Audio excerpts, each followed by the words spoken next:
মাস্টারমশাই দিদিমণি প্রফেসরদের নিয়োগ করেছে আর বাচ্চারাও পড়তে গেছে। বুকে হাত দিয়ে বলুন তো, আজকে গোটা বসিরহাট, উত্তর 24 পরগনার এই জেলা জুড়ে, বসিরহাট গোটা লোকসভা জুড়ে কলেজগুলোতে সিটগুলো ফুলফিল হচ্ছে, পড়তে যাচ্ছে ছেলেমেয়েরা। প্রাইভেট কলেজগুলো আছে 4 লাখ টাকা 12 লাখ টাকাতে সেখানে লেখাপড়া করাচ্ছে। বাপেরা তো পয়সা নেই। সরকার লেখাপড়ার প্রতি একটা আস্থা তৈরি করেছিল। বাপ ঠাকুরদা মায়েরা লোকের বাড়িতে কাজ করে আধ পেটা খেয়ে নিজের পকেট কেটে ক্যাটের টাকা দিয়ে নিজেদের ছেলে মেয়েকে পেটে গামছা বেঁধে লেখাপড়া করিয়েছিল। কেন? যে ভালো করে লেখাপড়া করলে এ পশ্চিমবঙ্গে মাথা উঁচু করে বেঁচে থাকার জন্য যে কোনো একটা চাকরি পাওয়া যায়, যে চাকরিটার পিছনে একটা অশোক স্তম্ভের স্ট্যাম্প লাগে। আজকে সেখানে যখন বিনা ঘুষে চাকরি হয় না, তখন সেই বাপ মাও আর লেখাপড়ার প্রতি আস্থা পায় না, আর সেই ছেলে মেয়েটাও লেখাপড়ার প্রতি ভরসা পায় না। তাই হয় সে লেখাপড়া ছেড়ে দিয়ে আজকে ভোট লুটেরাদের খাতাতে নাম লেখাতে বাধ্য হয়েছে, নইলে চোরা চালানকারীদের নাম লেখাতে বাধ্য হয়েছে, নইলে বাইরের রাজ্যে পরিযায়ী শ্রমিক হয়ে পড়ে আছে, আর নইলে গোটা ভারতবর্ষের মতন 1,74,000-এর মধ্যে এই পশ্চিমবঙ্গের ছেলে মেয়েরাও নাম লিখিয়েছে সুইসাইড করার জন্য। পারবেন ভোট দিতে तृणमूल बीजेपी के? हम लोग क्या चाह रहे हैं? हम लोग चाह रहे हैं कि इस देश को बचाना है। किसके हाथों से? ये भाजपा का हाथों से। क्या बोल रहे हैं मोदी जी? इस देश का प्रधानमंत्री नए सिरे से आज ये बोल रहे हैं कि देखेছেন তো যোগী কেমন বুলডোজার চালাচ্ছে।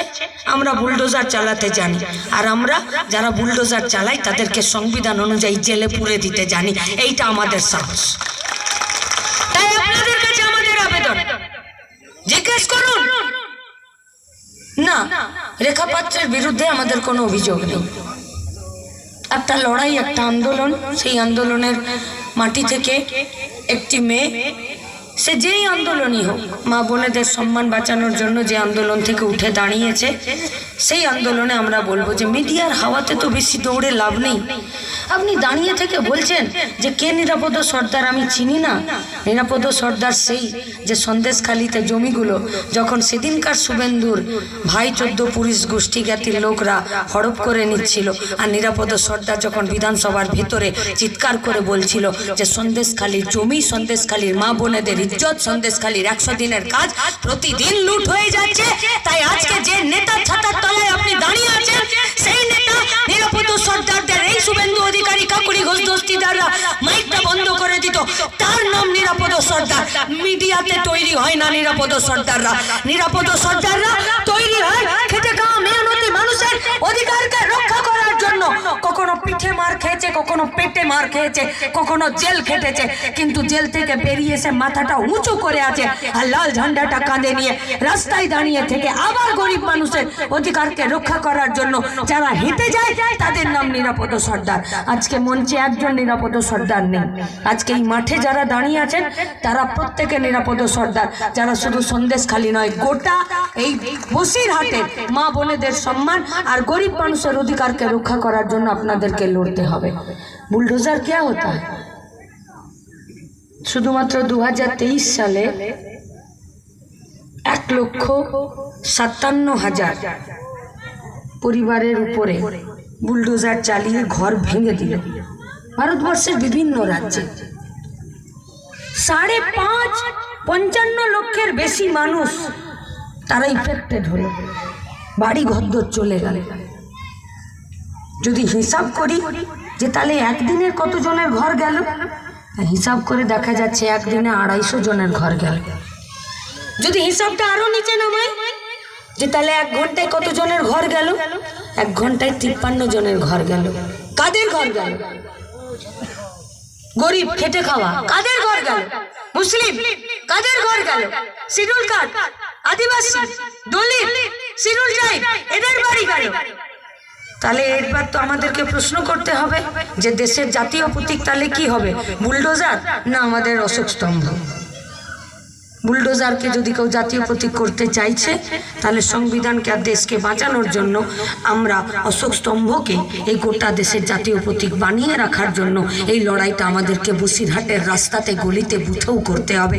আর সেই লড়াইয়ে নামার জন্যই আপনাদেরকে আমরা আবেদন করতে এসেছি যে সামনে 1 তারিখ এই লড়াইয়ের আমাদের ফর্ম হবে কাস্তে হাতুড়ি তারাতে ভোট দেওয়া। আমরা জানাতে চাইছি আপনাদেরকে, বলতে চাইছি যে বুলডোজার মানে কি হয়। আমাদের মাথাতে বুলডোজার চালিয়ে দেওয়া, মগজে বুলডোজার চালিয়ে দেওয়া। 1618টা ভাষা, 6000-এর বেশি জাতি, 29টার বেশি আমাদের ক্যালেন্ডারে ছুটি পাওয়া যায়, 6টার বেশি ধর্মগোষ্ঠী, 6টার বেশি এখানে জনগোষ্ঠী, যারা সব থেকে বেশি একসাথে মিলেমিশে থাকে। সেই देशे एक भाषा, एक जाति, एक राष्ट्र। ये कौन सा देश का तस्वीर हम लोगों के सामने मोदी जी लाना चाहते हैं कि अमीरों को महंगी दवाई और इलाज और गरीबों के लिए ताबीज कबूज झाड़फूक। ये कौन सा देश का तस्वीर हम लोगों के सामने। ये बीजेपी का पार्टी, এই রেখাপাত্রদের পার্টিটা, এই শুভেন্দু অধিকারীদের পার্টিটা আমাদের সামনে নিয়ে আসতে চাইছে जिस देश का तस्वीर में শুধুমাত্র মায়ের ধর্ম যদি মুসলিম হয়ে যায়, তাহলে তার পোয়াতি পেট থেকে তার বাচ্চাটাকে ত্রিশূলের আগায় বের করে নিয়ে মিছিল করা যায়। কোন দেশটার ছবি আমাদের সামনে আনতে চাইছে যে যেখানে গোটা ভারতবর্ষের 2জন মাকে ন্যাংটো করে রাস্তায় হাঁটিয়ে আর তার ছেলেরা তার ছবিটা তুলে গোটা দেশে ভাইরাল করছে। এ কোন দেশের ছবি আমাদের সামনে আনতে চাইছে?